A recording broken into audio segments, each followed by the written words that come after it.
Manish, we believe that Manish Sisodia was taken in by the CBI just yesterday and he went through 8 hours of grilling, after which the CBI was convinced that he's got to be arrested. Could you tell us the line of questioning after which the CBI was convinced that Manish Sisodia could be likely hiding something from them?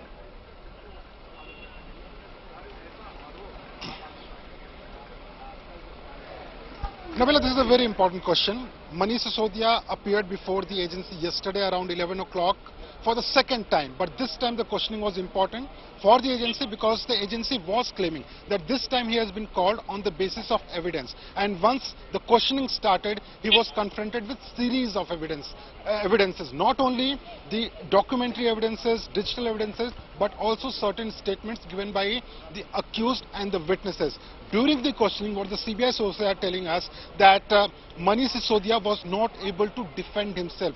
Why he was not able to defend himself? Because, for example, there was one point that why this profit was increased from 6% to 12%. Then Manish Sisodia said that he doesn't know.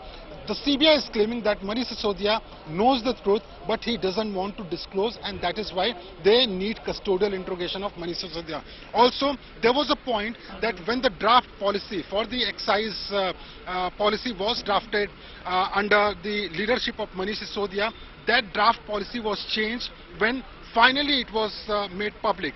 Why this change took place? When Manish Sisodia was asked this question, he was not able to give satisfactory answer. He said, I don't know. But there were certain documents based on which the CBI said that you are lying and we have decided to arrest him, and that is why around 7:15 he was placed under arrest. So what CBI is saying that this is not 1, 2 or 3 evidences against Manish Sisodia, but series of evidences based on which they decided to arrest him. Also, Nabila, what is important here is to point out that Mr. Manish Sisodia, according to the CBI sources, was also involved in destruction of evidence. Already there is an ED charge sheet.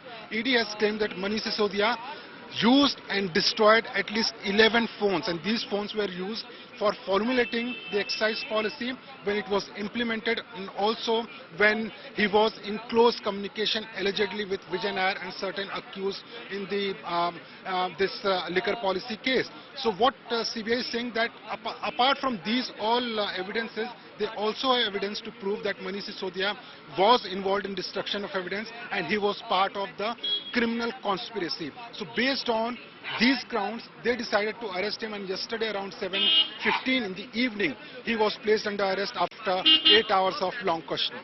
Nabila. All right. At this point, a lot of questions being asked. Of course, Preeti Chaudhary also joining us, who's been tracking those developments with our Preeti. You know, at this point, from what we see here, Aam Aadmi Party assumed that withdrawing or scrapping the liquor policy would really end their trouble. But it appears that that's what's really led to this impression that AAP almost conceded to have been defaulting while framing the policy itself.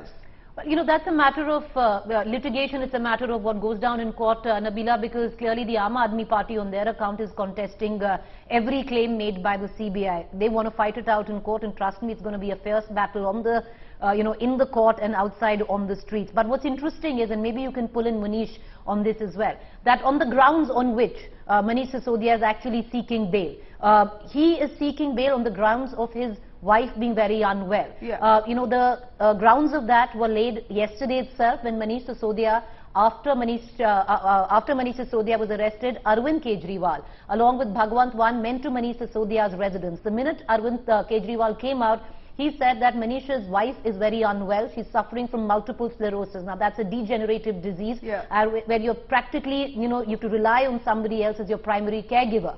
And what is interesting in all of this is, till now, all reporters who've covered the Aam Aadmi Party have always had an indication that Manish Sisodia, the Deputy CM's wife, keeps unwell. Nobody quite knew that she was suffering from multiple sclerosis. And so Arvind Kejriwal said that yesterday, that there's nobody else at home to take care of her. And, if you actually play that reaction out yesterday, you'll get an understanding that the grounds for bail were being laid from yesterday itself. So, but that's probably the only issue that Arvind Kejriwal can raise and put on a platform to gain some kind of sympathy. But it is a fact, I mean, not to take away, it is a fact that Manish Sisodia's wife is ill, his son is away, he's abroad, so there's really no one to take care of the wife. But could that be good enough grounds for the court to overlook the allegations leveled by the CBI, serious enough that Manish Sisodia can just turn over or can manipulate facts if he's let out to be granted bail just on the basis of his wife being ill?